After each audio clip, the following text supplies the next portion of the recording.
앞에 나아갑니다. 주의 흘린 보혈로 정케하사 받아주소서. 날마다 주를 찬송하겠네.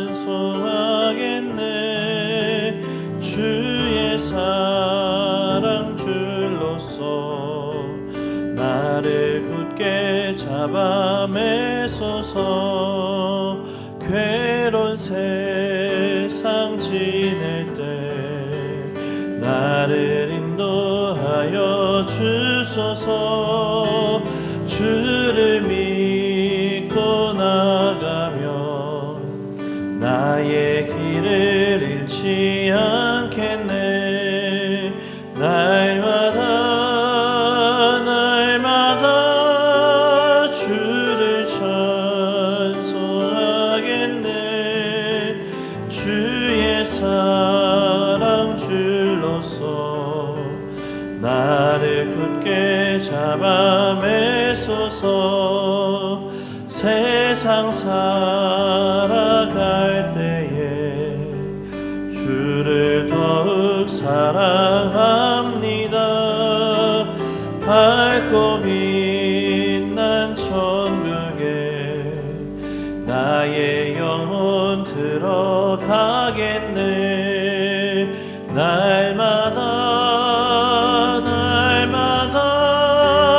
주를 찬송하겠네. 주의 사랑 줄로서 나를 굳게 잡아 매소서.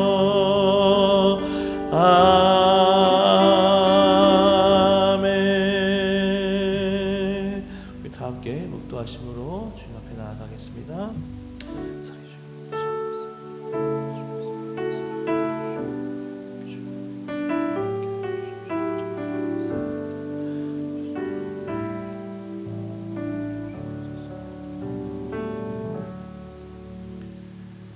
이토록 거룩하게 우리를 특별하게 구별하셔서 우리가 주님 앞에 나와 예배하게 하신 우리 성삼위 하나님 참으로 감사합니다. 우리를 귀한 주님의 자녀로 백성으로 부르셨을 뿐만 아니라 지금도 우리와 함께 하시며 우리에게 한량없는 은혜를 부어주시는 그 은혜, 우리가 날마다 감사하며 우리가 날마다 주님께 찬양과 영광 올려드리며 살아가기를 소망합니다. 특별히 이 시간 주님 앞에 나와 예배하오니 우리 예배를 받으시고 성삼위 하나님의 은혜와 영광이 오늘 이곳에 가득하길 간절히 소망합니다. 주님 홀로 영광받아 주시옵소서. 예배를 통하여 주의 뜻을 분명히 깨닫게 하시고 그 주의 뜻을 따라 살아가는 우리 모든 주의 백성들 될 수 있도록 인도하여 주시옵소서. 예수 그리스도의 이름으로 기도합니다. 아멘. 전능하사 천지를 만드신 하나님 아버지를 내가 믿사오며 그 외아들 우리 주 예수 그리스도를 믿사오니 이는 성령으로 잉태하사 동정녀 마리아에게 나시고 본디오 빌라도에게 고난을 받으사 십자가에 못 박혀 죽으시고 장사한 지 사흘 만에 죽은 자 가운데서 다시 살아나시며 하늘에 오르사 전능하신 하나님 우편에 앉아 계시다가 저리로서 산자와 죽은 자를 심판하러 오시리라. 성령을 믿사오며 거룩한 공의와 성도가 서로 교통하는 것과 죄를 사하여 주시는 것과 몸이 다시 사는 것과 영원히 사는 것을 믿사옵나이다. 찬송가 321장 찬양합니다.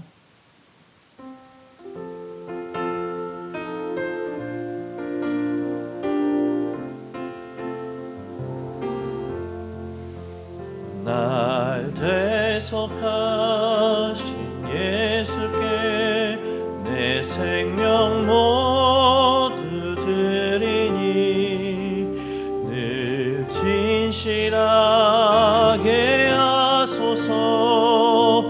내 구주 예수여 나 구주 위에 살리라.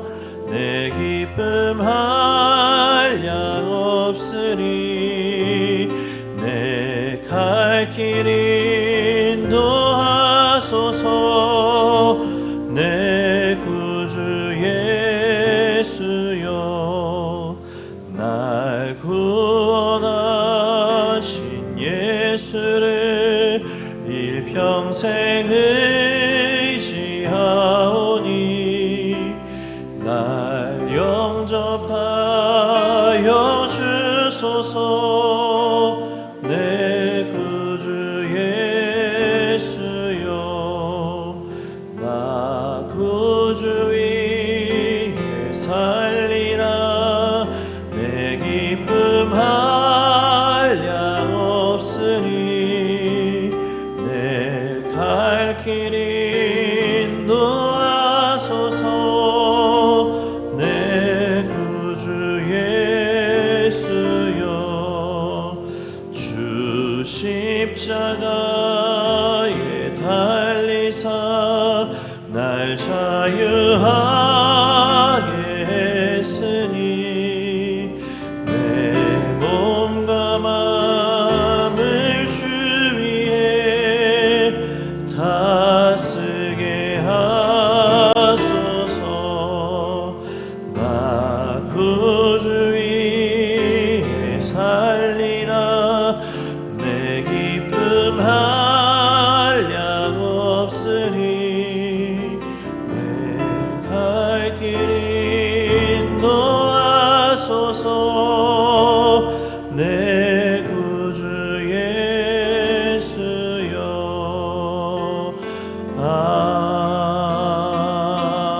아멘. 오늘 우리가 함께 나눌 말씀은 사무엘상 20장 말씀입니다.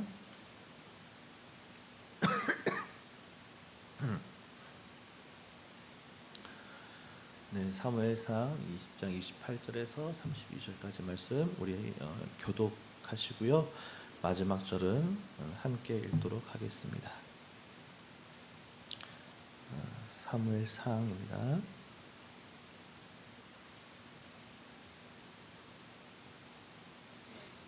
네, 우리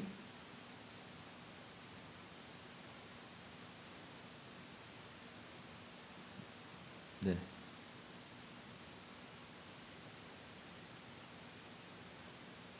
죄송합니다. 제가 표시를 잘못해서 온 것 같아서요. 죄송합니다. 네, 20장 28절에서 34절까지 말씀입니다. 28절에서 34절까지 말씀 우리 교독하고 마지막 절을 같이 읽겠습니다. 요나단이 사울에게 대답하되 다윗이 내게 베들레헴으로 가기를 간청하여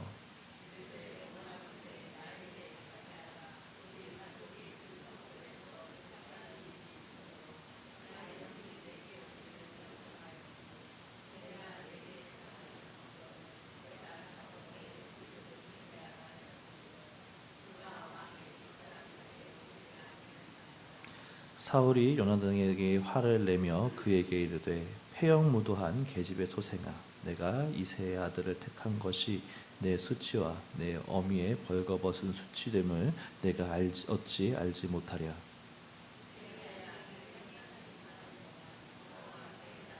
든든히 서지 못하리라. 그런즉 이제 사람을 보내어 그를 내게로 끌어오라. 그는 죽어야 할 자니라. 요나단이 그의 아버지 사울에게 대답하여 이르되 그가 죽을 일이 무엇이니까 무엇을 행하였나이까. 사울이 요나단에게 단창을 던져 죽이려 한지라. 요나단이 그의 아버지가 다윗을 죽이기로 결심하니라. 같이요. 심히 노하여 식탁에 떠나고 그 달의 둘째 날에 먹지 아니하였으니 이는 그의 아버지가 다윗을 욕되게 하였으므로 다윗을 위하여 슬퍼함이 없더라. 아멘. 유명한 심리학자 중에 메슬로라고 하는 사람이 있습니다. 이 메슬로는 사람은 살아갈 때 욕구에 의해서 살아간다라는 이론을, 그래서 이 이론의 이름이 욕구 위계 이론이라는 이론을 펼친 사람인데요. 자, 이 사람의 이론에 따르면은 사람은 크게 5가지 욕구로 나누어진다고 합니다. 첫 번째 욕구는 생리적 욕구인데, 이 생리적 욕구는 먹고 자고 마시고 뭐 여러 등등등 식욕, 뭐 수면욕, 성욕 등을 비롯한 이런 생리적 욕구들을 다 포함합니다. 자, 그리고 두 번째 욕구는 안전 욕구인데요. 내가 어딘가 육체적으로 혹은 정신적으로 외부로부터의 위협을 느끼지 않을 때 오는 욕구를 말을 합니다. 세 번째는 소속과 애정의 욕구인데, 이 소속과 애정의 욕구는 사람이라면 누구나 어딘가에 소속하여 안정감을 누리고 싶어 하게 되죠. 그리고 존중의 욕구가 있습니다. 나는 누군가로부터 존중을 받고 존경을 받고 명예롭고 싶어지는 그 마음인 것이죠. 그리고 끝으로는 자아 실현의 욕구가 있습니다. 이 자아 실현의 욕구는 내가 원하는 것, 내가 바라는 것을 이루어 나가는 욕구가 되는 것입니다. 자, 이처럼 지금 그림 앞에 그림에서 보이는 것처럼 피라미드 구조로 해서 밑에서부터 점점 위로 올라가는 형태로 되어 있는데, 이 피라미드로 그려진 이유는 이렇습니다. 제일 하단의 욕구가 해결되지 않으면 그 상승으로 올라갈 수 없다라는 것이죠. 정확히는 100% 해결까지는 아닙니다. 어느 정도 채워지지 않으면 올라갈 수 없다라는 것이죠. 조금 더 쉽게 말하면 이렇게 될 수 있겠습니다. 등 따시고 배부르면 안전을 요구하게 된다라는 거죠.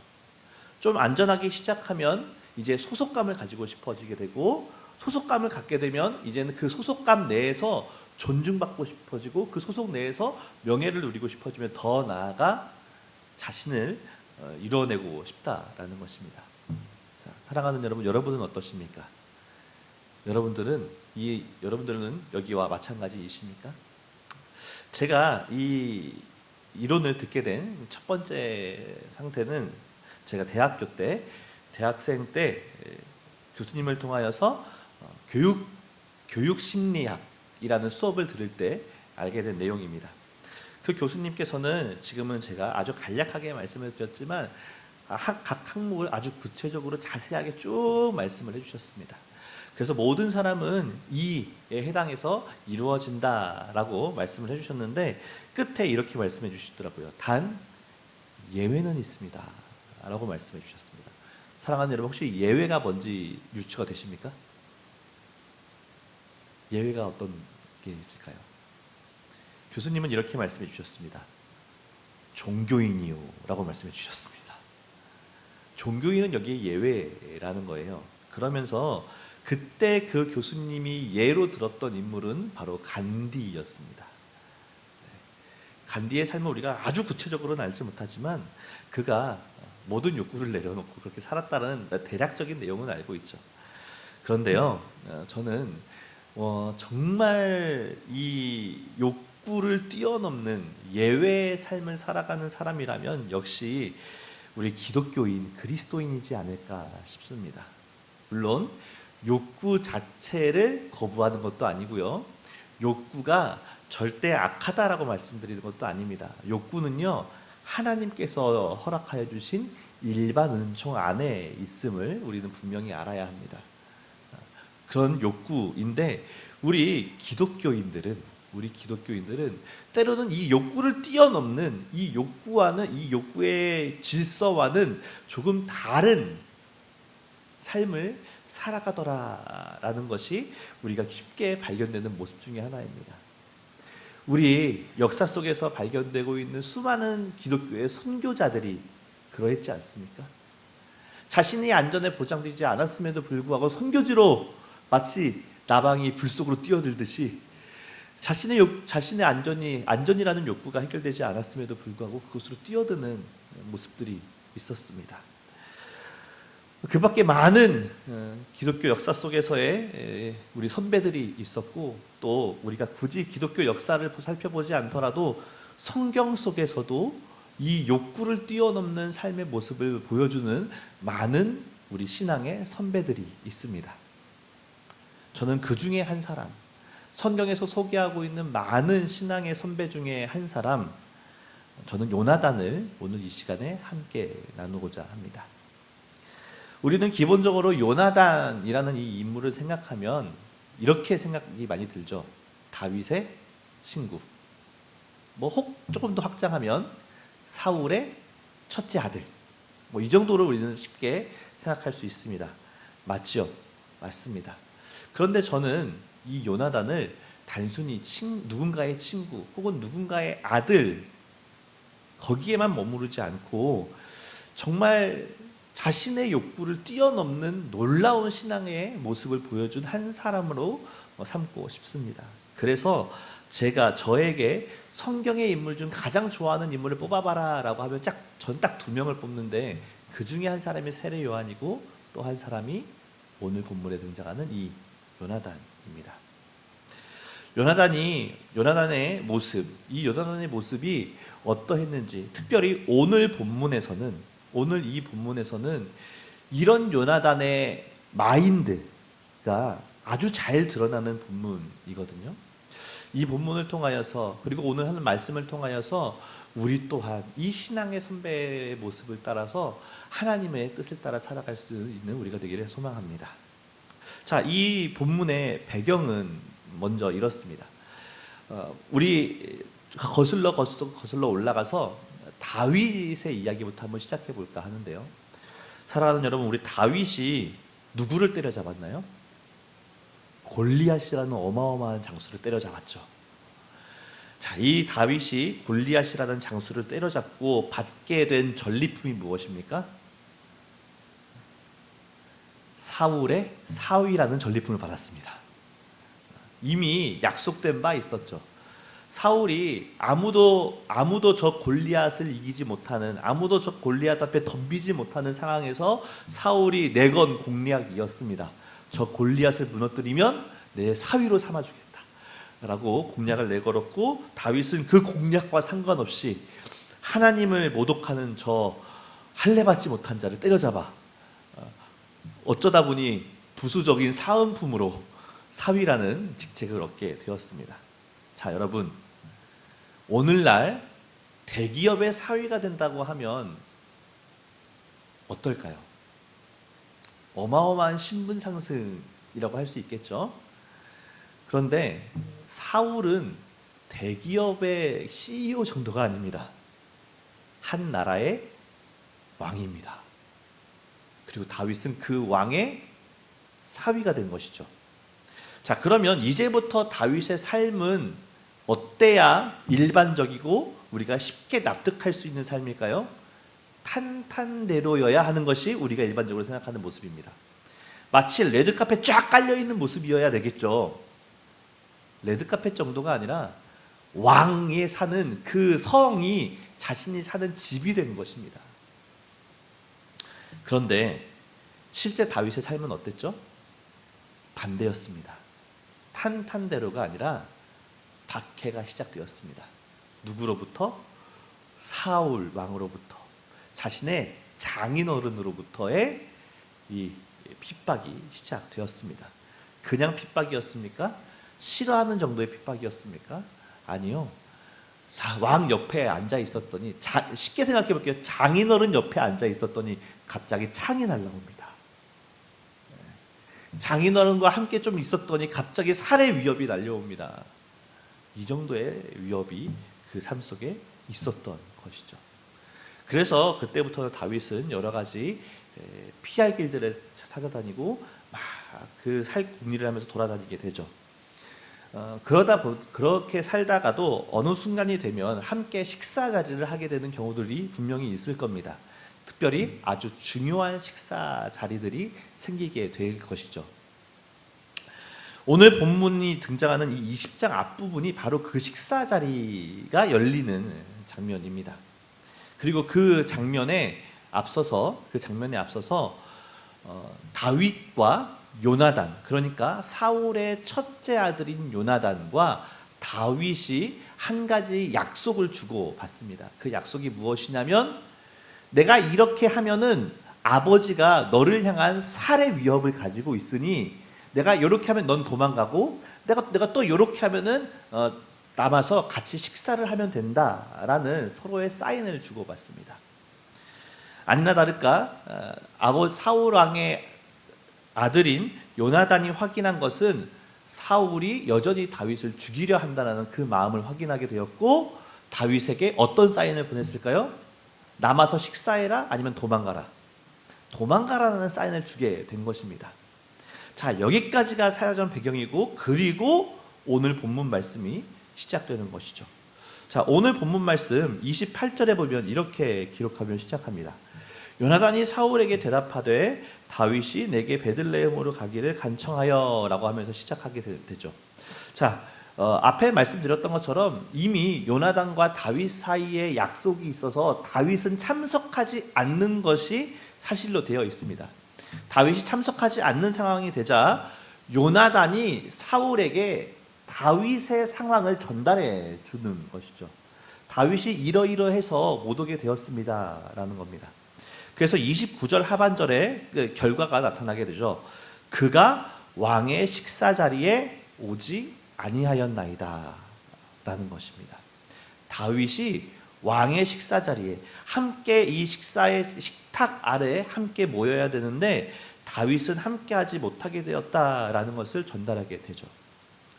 그리고 그 말을 듣게 된 사울은 아니나 다를까 역시 대노를 하기 시작합니다. 오죽하면 자신의 아들 사울을 향해서 저주를 퍼부으면서까지 화를 내게 됩니다. 이렇게 화를 내며 저주를 퍼붓는 이 사울 왕, 이런 사울 왕에게 아들인 요나단은 자신의 뜻을 정확하게 전달하는데요. 그 뜻은 32절 말씀입니다. 우리 32절 말씀 같이 한번 읽어볼까요? 시작. 요나단이 그의 아버지 사울에게 대답하여 이르되 그가 죽을 일이 무엇이니까 무엇을 행하였나이까. 아버지, 대체 다윗이 뭘 어쨌길래 죽이시려는 겁니까? 다윗이 승승장구하였고 그렇게 화려한 일들, 나라를 위해서, 아버지를 위해서 그렇게 열심히 했는데 심지어 사위이기도 한데 어찌 다윗을 이토록 죽이려 하십니까? 라는 말로 오히려 아버지가 아닌 다윗의 편을 들고 있는 모습이 보여집니다. 자, 우리는 여기까지의 내용을 잘 알고 있고, 그리고 이 얘기를 많이 들으면서 사울을 향한 안 좋은 마음들이 마음가짐에 막 생기기 시작합니다. 그래서 그럴 것이 우리 성경에서 다윗은 늘 착한 편이죠. 다윗은 늘 하나님 편이고 다윗은 늘 좋은 축에 있습니다. 그에 반해 사울은 다윗과 반대편에 있기 때문에 우리는 사울을 향하여서 기본적으로 안 좋은 감정을 깔고 시작합니다. 그런데 여러분, 사울의 입장에서 한번 생각해 볼 필요가 있습니다. 사울의 입장에서 사울이 잘했기 때문에 그렇다는 것이 아니라 사울은 분명 잘못했지만 왜 그랬는지를 한번 생각해 볼 필요가 있다는 것이죠. 우리 과거에, 지금은 좀 달라지긴 했는데 과거에 사극들을 한번 기억해 봤으면 좋겠습니다. 예를 들어서 용의 눈물이라든지 뭐 이런 것들이 많이 기억하시죠? 대하 드라마 같은 것들. 자, 이런 거 보면은 왕권이 쭉 잘 흘러갑니까? 아니면 왕권이 흘러가다가 어느 날 무언가에 의해서 왕권이 바뀌는 경우가 생깁니까? 바뀌는 경우가 생기죠. 자, 왕권이 바뀌면 아무 문제 없이, 아무런 저항 없이 순탄하게 잘 왕권이 정착이 됩니까? 그렇지 않죠. 무엇이 나타나죠? 늘 반란이 나타나죠. 복수가 나타나고요. 자, 그걸 막기 위해서 무엇을 합니까? 가족의 3대를 멸해버립니다. 맞아요? 사람은 3대라고 하면 우리가 숫자로 하니까 잘 이해가 안 되는데 3대라고 하면요, 한 가족의 몰살을 얘기합니다. 할아버지, 아버지, 아들까지. 근데 그 아들이 나이 많은 아들일까요? 아니죠. 3대를 뭐냐면 저 갓난아기까지 다 죽여버린다는 겁니다. 그래서 더 이상 반역의 복수의 칼날을 갈 수 없게끔, 내 아버지의 복수를 하면서 칼날을 가는 사람조차 없게끔 하는 것이 바로 이 피비린내 나는 숙청의 작업인 건데, 이 숙청의 작업이 우리 고려 역사에서만, 조선의 역사에서만 있었냐? 아닙니다. 온 세계가 마찬가지였습니다. 자, 그러면 지금 이스라엘의 왕, 초대 왕은 누구였습니까? 사울이었습니다. 자, 그런데 우리가 알다시피 이후에 예정되어 있는 두 번째 왕은 누굽니까? 다윗이죠. 사울 왕 다음에 예정되어 있는 왕은 다윗입니다. 이미 사무엘이 기름을 부어버렸습니다. 예정되어 있습니다. 자, 그러면 왕권이 유지가 됩니까? 바뀝니까? 바뀌게 되죠. 그러면 사울 입장에서는 누구를 죽이는 일이 됩니까? 자신의 아들들을 죽이는 일이 되는 겁니다. 사울 입장에서는 아들을 살리기 위해서 못할 짓이 없는 겁니다. 사랑하는 여러분, 여러분들 자녀들이 아프거나 자녀들이 상하면 자녀들을 위해서 뭐든 다 하실 자신 있으십니까? 업고 뛰어야죠. 내 다리가 아프고 내 허리가 부서질 것 같아도 그 아이 들고 뛰어야죠. 그렇죠. 왜요? 사랑하는 자녀니까. 그런데 내 사랑하는 아들이 왕권이 바뀌면 죽는다고 했을 때 여러분들은 그 왕권이 바뀌는 걸 네, 바꾸십시오.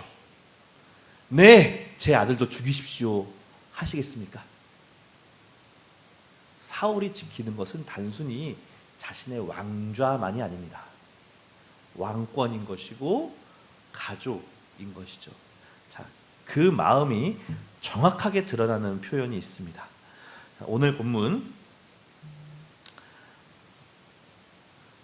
본문 31절 말씀인데요. 우리 31절 말씀 같이 읽겠습니다. 시작. 이새의 아들이, 자, 여기서 잠시만요. 여기서 등장하는 이새의 아들이 누구입니까? 다윗이죠. 계속해서 읽을게요. 이새의 아들이 땅에 사는 동안은 너와 내 나라가 든든히 서지 못하리라. 그런즉 이제 사람을 보내어 그를 내게로 끌어오라. 그는 죽어야 할 자이니라 한지라. 무엇이 끝나게 된다고요? 다윗이 살아있는 동안 너와 내 나라가 든든히 서지 못한다. 요나단, 너 든든히 서지 못할 거야. 이 왕권 든든히 서지 못할 거야 라는 사울의 마음이 정확하게 전달이 되고 있습니다. 사울은 그토록 지키고 싶었던 겁니다. 이 세워질 왕권을, 그리고 자신의 자녀들을 그토록 세우고 싶었던 것입니다. 이런 사울의 마음을 저는 오늘 본문의 맥락에서 이렇게 달리 표현해 보고 싶습니다. 사울은 자신이 원하는 바, 자신이 원하는 그 무언가를 실현해 내고 싶었습니다. 왕권을 유지하고 싶었고 아들을 지켜내고 싶은 그 욕구에 충만해 있었습니다. 다만 하나님의 뜻은 뒷전이었던 것입니다. 자, 그에 반해 오늘 함께 살피고자 한 이 요나단은 완전히 반대의 선택을 합니다. 사울이 죽고 나면 자연스럽게 누가 왕이 되는 것이 자연스럽습니까? 다윗이 아닌 요나단이 왕이 되는 것이 자연스럽습니다. 그냥 세월만 흘러가면 요나단은 자연스럽게 왕이 되는 존재입니다. 그런데 요나단은 그 자연스러움조차 거부합니다. 대신 누가 왕이 되기를? 다윗이 왕이 되기를 원하고 있는 것이죠. 왜입니까? 그것이 하나님의 뜻이기 때문에 그렇습니다. 사실 우리는 다윗과 요나단을 설명할 때 친구 관계로 많이 설명을 합니다. 그런데 이 친구라는 단어가 사실 동양적인 감정과 서양적인 감정이 조금 다릅니다. 자, 우리 이 대표적인 예가 이런 건데요. 우리 얼마 전에 전 대통령에 의해서 나이가 만 나이로 통일됐었죠. 그렇죠. 전체가 다 만 나이로 되면서 바뀐다 뭐 이렇게 됐었잖아요. 그때 가장 헷갈리는 게 뭐냐면요. 동갑의 개념이 가장 헷갈리기 시작합니다. 오늘까지는 동갑이었는데 내 친구가 내일 생일이 되는 겁니다. 그럼 내 친구는 당장 내일 갑자기 형이 되는 거죠. 이런 개념이 되는 거예요. 우리의 개념에서는 동년배가 친구인데 친구가 아니라 갑자기 형이 되는 겁니다. 이래서 헷갈리는 거예요. 그런데 외국은 애초에 동년배라는 개념이 없습니다. 그들에게 친구는 친밀한 관계, 마음을 나눌 수 있는 관계, 생각을 공유하며 함께 덕을 이루는 관계를 친구라고 하는 겁니다. 그래서 우리 찬양 중에 그거 있잖아요. 나는 주의 친구 막 하는 거 있잖아요. 여기서 말하는 이 친구도 이거 외국 곡이거든요. 한국 곡이 아니라 외국 곡이에요. 이 친구도 하나님 나와 동갑내기라는 뜻이 아니라요. 주는 나와 너무나 가까운 관계 이 정도의 뜻이 아니라 우리 주님은 나를 잘 아시고 나를 이끌으시는 분이다 라는 그 친구의 개념인 겁니다. 다윗과 요나단은 바로 이 친구의 개념인 것입니다. 자, 왜냐면요, 사실 다윗과 요나단의 나이는 동년배도 아니고요, 심지어 또래도 아닙니다. 한번 그 근거를 찾아보겠습니다. 우리 사무엘상 13장 말씀을 함께 잠시만 볼 텐데요. 사무엘상 13장 말씀을 보시겠습니다. 사무엘상 13장 말씀을 보시면 이렇게 기록됩니다. 1절에서 3절 말씀입니다. 1절부터 천천히 한번 저와 함께 살펴보겠습니다. 사울이 왕이 될 때 몇 세라고요? 네, 40세입니다. 그가 이스라엘을 다스린 지 몇 년에? 자, 그러면 지금 사울 왕의 나이는 몇 살입니까? 네, 42세입니다.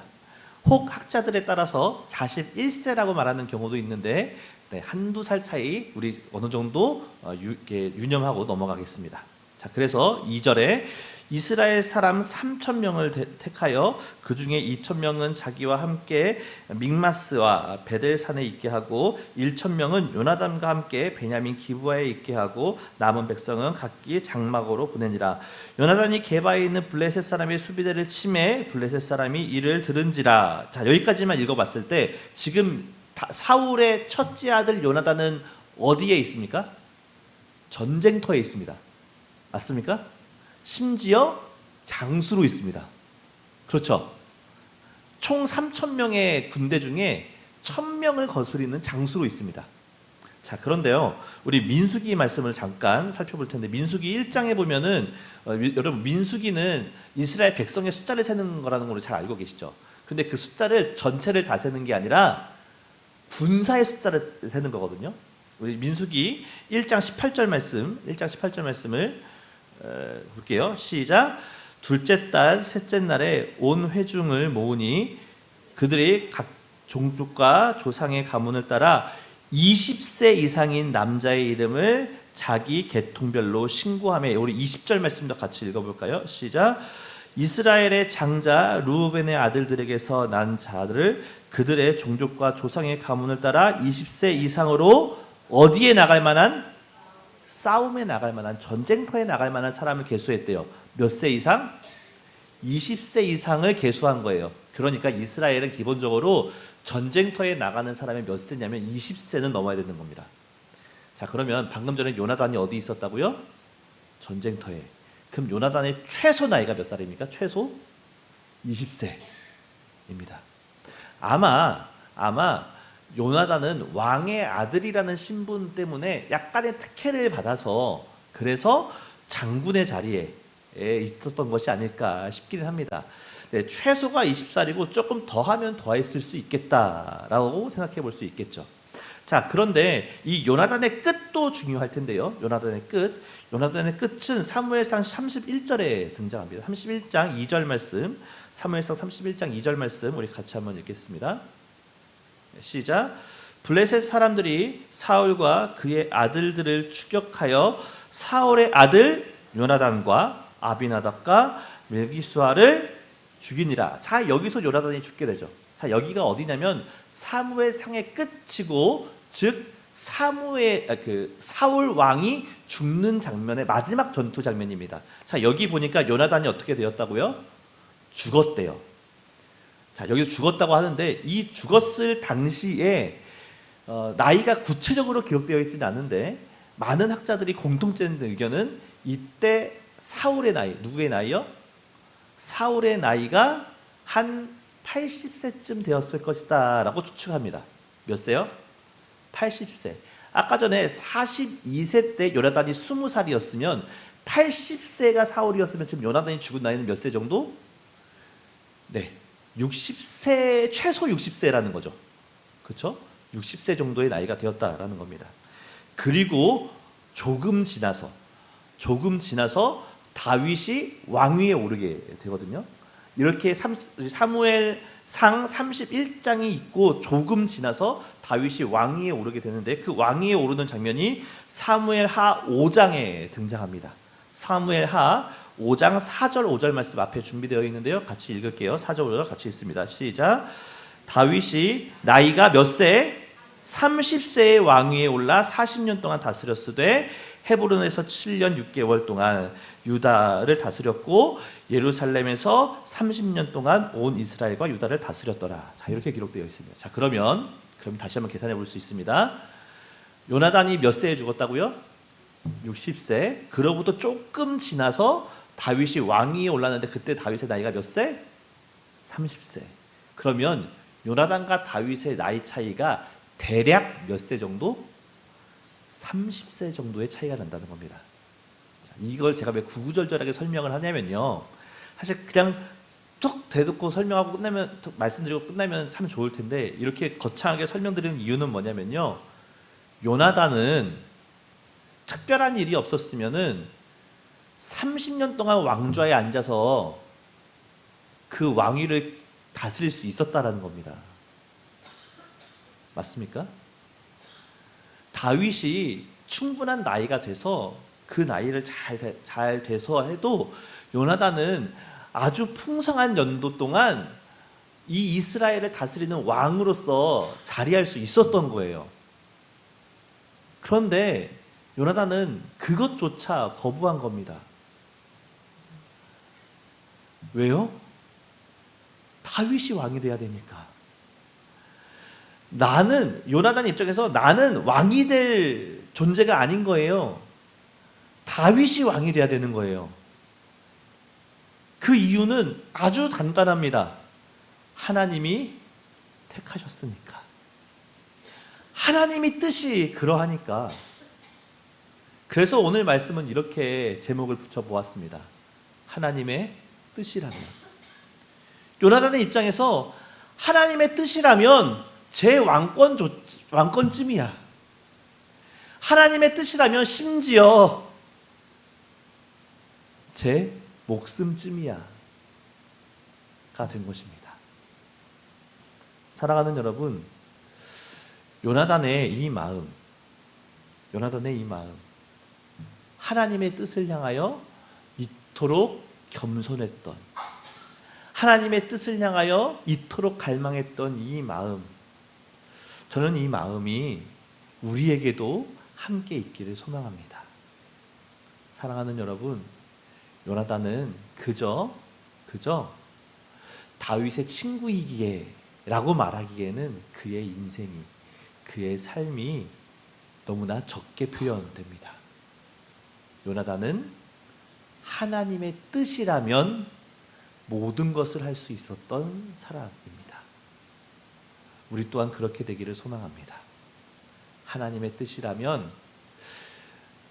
내가 편안하고 안락함을 누릴 수 있는 이 자리를 내려놓을 수 있기를, 하나님의 뜻이라면 나의 만족과 유익쯤은 내려놓을 수 있기를, 하나님의 뜻이라면 우리는 마땅히 지켜내야 한다라고 생각했던 그것조차 때로는 내려놓을 수 있기를, 그리고 하나님의 뜻이라면 예수께서 보여주셨던 분처럼 나의 원을 내려놓을 수 있기를 간절히 소망합니다.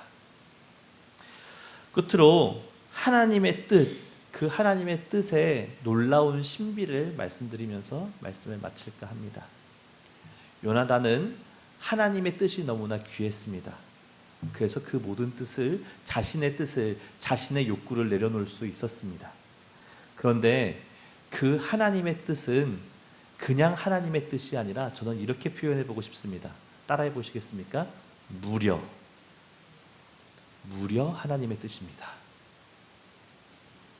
김경종의 뜻, 요나단의 뜻, 어떤 작은 어떤 한 사람의 뜻이 아니라 무려 하나님의 뜻, 전지하시고 전능하시고 선하시며 실수가 없으신 하나님의 뜻, 그 하나님의 뜻이라면 이루어져야 할 줄 믿습니다. 실패 없이 오차 없이 완벽하게 이루어져야 할 줄 믿습니다. 무려 하나님의 뜻이니까요. 그리고 또한 무려 하나님의 뜻이기에 우리가 이루어져야 한다를 넘어서 반드시 이루어지는 줄 믿습니다. 하나님이 그렇게 이루십니다. 누구를 통해서요? 요나단 같은 자를 통해서, 다윗 같은 자를 통해서.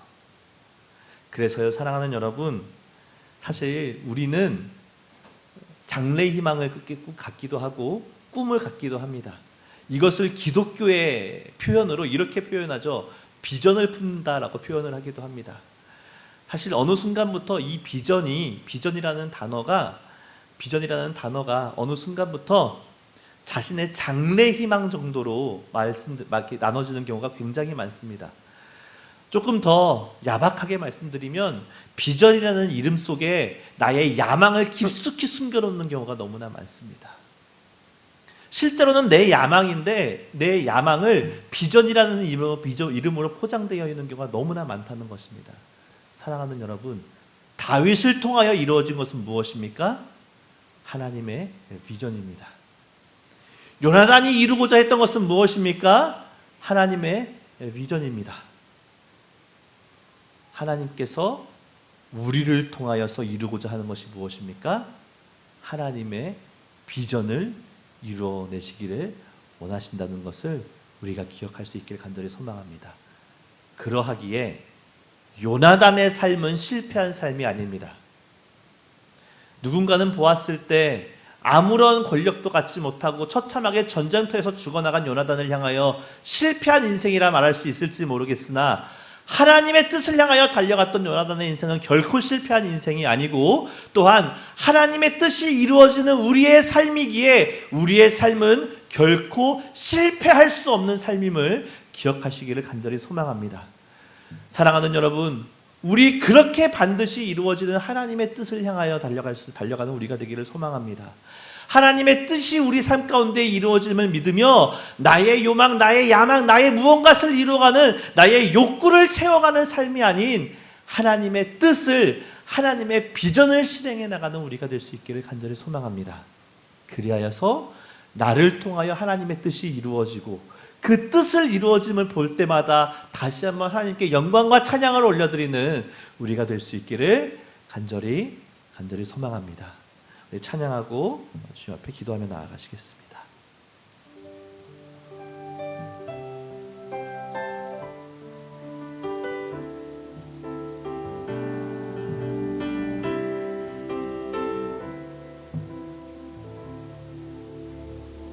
이 땅에 내 삶이 비록 버겁더라도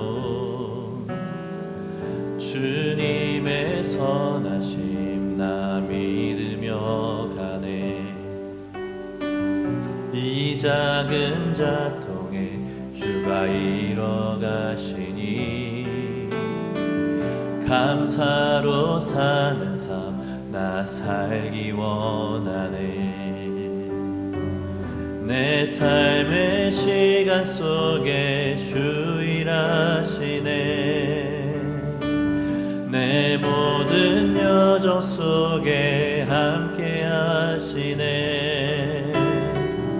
깊고도 크신 주의 영광을 나 보리라. 위대하신 주, 나는 주님께 속한 자 되어 주의 나라 위에 전심으로 살리라. 주의 마음에 합한 자 되어 맡기신 소명 이루리. 이 땅의 내 삶이, 이 땅의 내 삶이 비록 버겁더라도 주님의 선하심 나 믿으며 가리. 이 작은 자통에 주가 이뤄 가시니 감사로 사는 삶 나 살기 원하네. 내 삶의 시간 속에 주 일하시네. 내 모든 여정 속에 함께 하시네. 깊고도 크신 주의 영광을 나 보리라. 위대하신 주, 나는 주님께 속한 자 되어 주의 나라 위에 전심으로 살리라. 주의 마음에 합한 자 되어 맡기신 소명 이루. 나는 주님께 속한 자 되어, 나는 주님께 속한 자 되어 주의 나라 위에 전심으로 살리라. 주의 마음에 합한 자 되어 맡기신 소명. 우리 믿음의 고백을 따라 다시 한번 찬양하시겠습니다. 나는 주님께, 나는 주님께 속한 자 되어 주의 나라 위에 전심으로 살리라. 주의 마음에 합한 자 되어 맡기신 소명 이루리.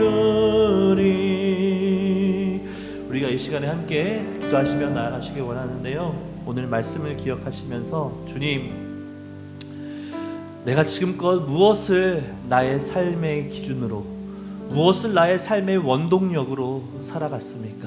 주님, 나의 삶의 원동력이 나의 욕구를 만족하고 나의 야망을 채워나가는 삶이었습니까? 주님, 그러하다면 이 시간 이토록 연약하고 완악한 이 자를 불쌍히 여겨주시고 용서하여 주시고 이제 주님의 뜻을 따라 살아가는 삶이 될 수 있도록 인도하여 주시옵소서. 내 안에 내가 너무나 커서 또 나를 이기지 못하여 또 넘어지는 우리의 삶을 불쌍히 여겨주시고, 나를 통하여 주님의 뜻을 이루시는 그 주님을 바라보며 주님의 뜻을 따라 살아가는 자 될 수 있게 해달라고 우리 시간 다 함께 주여 간절히 부르면서 기도하며 나아가시겠습니다. 주여, 사랑하는 주 하나님 아버지, 감사합니다.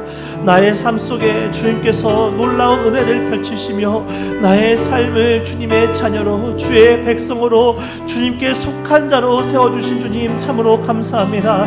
주님, 내가 주님의 그 은혜 안에 살아가며 내가 주님의 그 이끄심 안에 살아갑니다. 그러나 나의 삶은 얼마나 많은 내 안의 욕심 가운데 살아가는지요, 나의 삶은 나를 사랑하는 것에 머무르며 나의 뜻을 이뤄가는 삶이었는지요. 주님, 내 안에 너무나 큰 야망으로 말미암아, 내 안에 여전히 샘솟는 욕망으로 말미암아 그 욕망에 짓눌려 살아갔던 우리의 삶은 아니었는지요. 주님, 이토록 완악한 우리를 불쌍히 여겨주시고 이토록 완고한 우리를 주님께서 불쌍히 여겨주셔서 우리에게 주님의 마음을 허락하여 주시고 이제는 그 그토록 주님의 뜻이 아닌 나의 뜻을 이루며 살아갔던 우리의 모습을 용서하여 주시옵소서.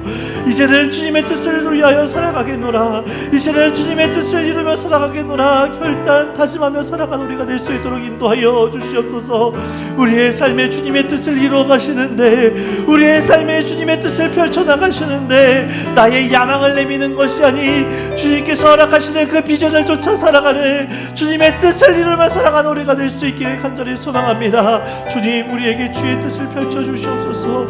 우리에게 주의 뜻을 펼치실 때에 우리는 그 뜻을 향하여 살아가는 주님의 귀하고 복된 자들 될 수 있도록 인도하여 주시옵소서. 우리는 또다시 주님을 향하여 한 걸음 주님을 향하여 나아가는 우리가 될 수 있도록 주님 인도하여 주시옵소서. 사랑해 주님 감사합니다. 우리를 사랑하여 주시고 우리를 주님의 자녀 삼아주신 주님 참으로 감사합니다. 우리가 주님의 자녀가 되어 주의 자녀답게 살아가야 하오나, 주의 백성이 되어 주님의 백성답게 살아가야 하오나, 주님의 종으로서 주님의 종답게 살아가야 하오나, 여전히 나의 삶은 나의 욕구를 만족시키고 나의 야망을 이뤄가는 삶은 아니었는지요. 주님, 그러한 우리를 불쌍히 여겨주시고 이제 다시 주님의 뜻 앞에 엎드려진 우리가 될 수 있도록 인도하여 주시옵소서. 주님의 뜻을 이뤄나가는데 우리의 야망 내려놓게 하여 주시고, 주님의 비전을 이루어 나가는데 우리의 욕구를 내려놓게 하여 주시옵소서. 그 모든 것이 주님께서 허락하신 것이오나 그 무엇도 주님의 뜻보다 크지 않음을 인정하며 주님의 뜻을 가장 앞세울 수 있는 우리가 될 수 있도록 인도하여 주시옵소서.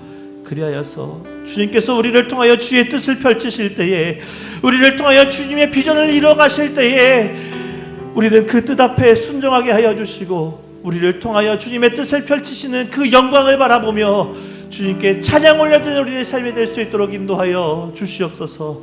주께서 우리의 삶을 그렇게 이끄실 것을 믿고 감사하며 살아계신 우리 주 예수 그리스도의 이름으로 기도합니다. 아멘. 주기도문으로 예배 마치겠습니다.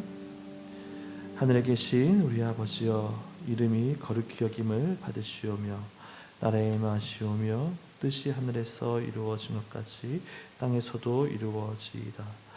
오늘 우리에게 일용할 양식을 주시옵고 우리가 우리의 죄를 사하여 준 것 같이 우리의 죄를 사하여 주옵시고 우리를 시험에 들게 하지 마시옵고 다만 악에서 구하시옵소서. 나라와 권세와 영광이 아버지께 영원히 있사옵나이다.